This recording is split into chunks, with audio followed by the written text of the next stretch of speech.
Thank you, President. There was a time when Europe, for many of us, was associated with the Renaissance, the Enlightenment, cutting-edge philosophy, culture, and science. Yet today, all of that, unfortunately, has gone, and it's gone for good.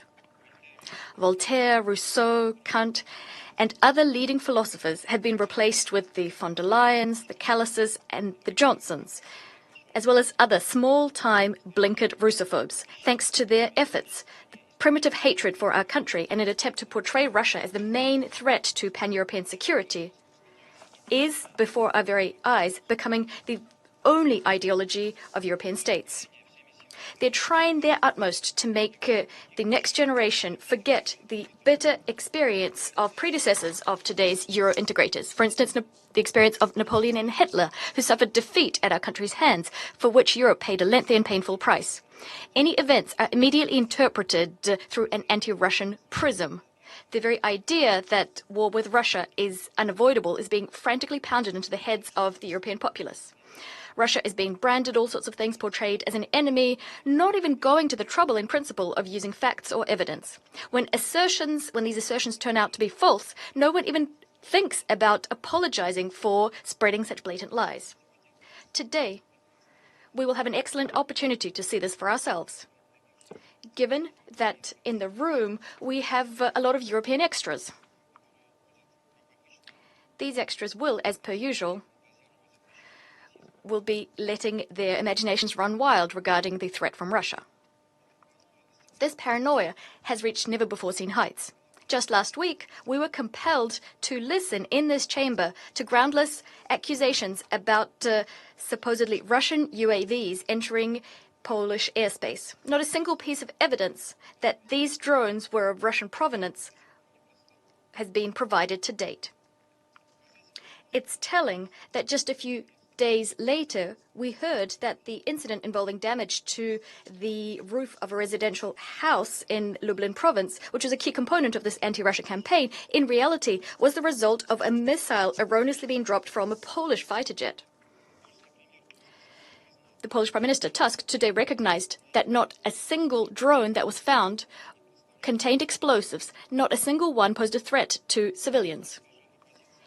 For the Polish opposition, it clearly said this is a blatant provocation, the aim being to pull Poland into war. President, we take very seriously allegations against our armed forces. We always try to get the facts, which should allow us to understand what actually happened. This is why, in trying to get to the bottom of the situation, we immediately proposed for the Polish side to engage in bilateral consultations with us. Yet we didn't get a sensible reaction from Warsaw. This attests to only one thing. Neither Warsaw nor Brussels want the truth. All they need is a pretext for a new wave of the Russophobia campaign they're engaged in. It's very difficult to comment.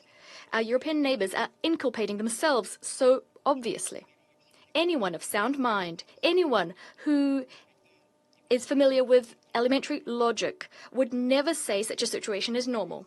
But yet, if on every screen, in every social media outlet, on every page, you're being told that Russia is your only enemy, then you might start believing anything and everything. The facts, the evidence here are superfluous. Today, we're compelled to be here to watch part 2 of this spectacle entitled Blame Russia for Everything. Our neighbors have now imagined that Russia is at fault for an incursion into Estonian airspace. As always, there is no proof except the Russophobic hysteria coming from Tallinn, which our Estonian colleague will wax lyrical about a little bit later.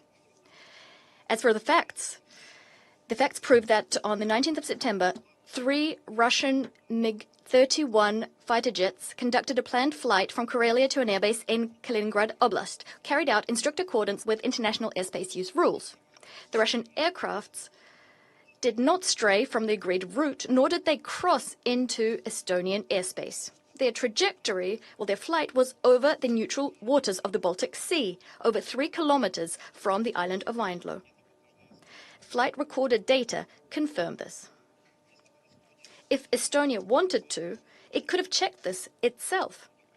But Tallinn is not pursuing such an objective. Their goal is different, going against common sense and the facts to foment hysteria and accuse Russia of provocations. Thus, NATO representatives rushed to call what happened reckless behavior.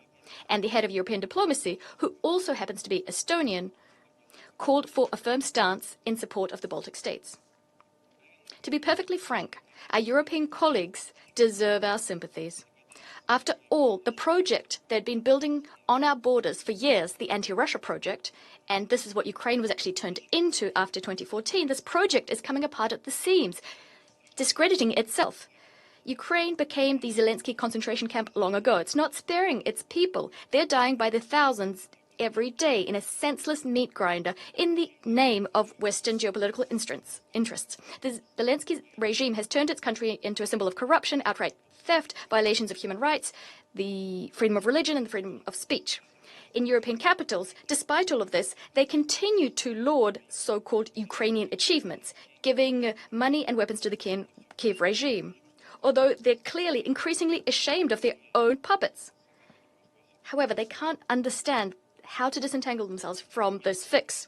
As a result, not-so-creative Euro bureaucrats have found nothing better to do than to whip up anti-Russian hysteria in the hope that European voters won't notice. This is a strange strategy, and without a doubt, it will achieve the opposite of what it intends to do. What will they accuse Russia of next? After all, they're not bothering to check the evidence nor the logical rationale for our actions. It's hard to think where their imaginations will take us next when no one cares about the facts.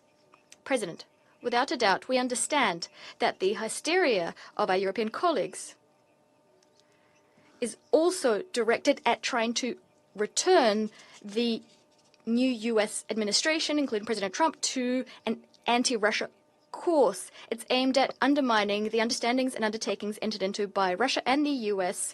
by their presidents in Alaska a month ago. On this note, I'd like to quote the U.S. Vice President, J.D.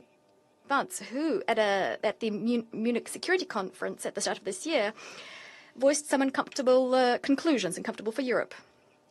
The threat, and here I quote, the threat that I worry about vis-à-vis Europe is not Russia, not China. It's not any other actor, external actor. What I worry about is the threat from within, the retreat of Europe from some of its most fundamental values, values shared with the United States, end of quote. Despite this clear-cut diagnosis contained in the aforementioned quote, Europe decided not to listen. Europe today is like an unhinged, paranoid individual unable to respond to criticism. Nor is it able to remember the lessons of history. After all, for the current cast of European leaders and Euro bureaucrats, history was reset to zero in February of 2022. Thus, drawing the lessons of history for today's Europe is bad manners. But this is a very dangerous path. We all know that history is ruthless vis-à-vis those who forget its lessons. Thus, our former European partners, if you want to get hysterical, to foment and to continue levy baseless accusations, go right ahead. But do that without our participation. We won't be partaking in this theatre of the absurd, and you don't need us there. When you decide that you want to engage in a serious discussion about European security, about the fate of our common continent, about how to make this continent prosperous and secure for everybody, we'll be ready. You know where to find us. I thank you.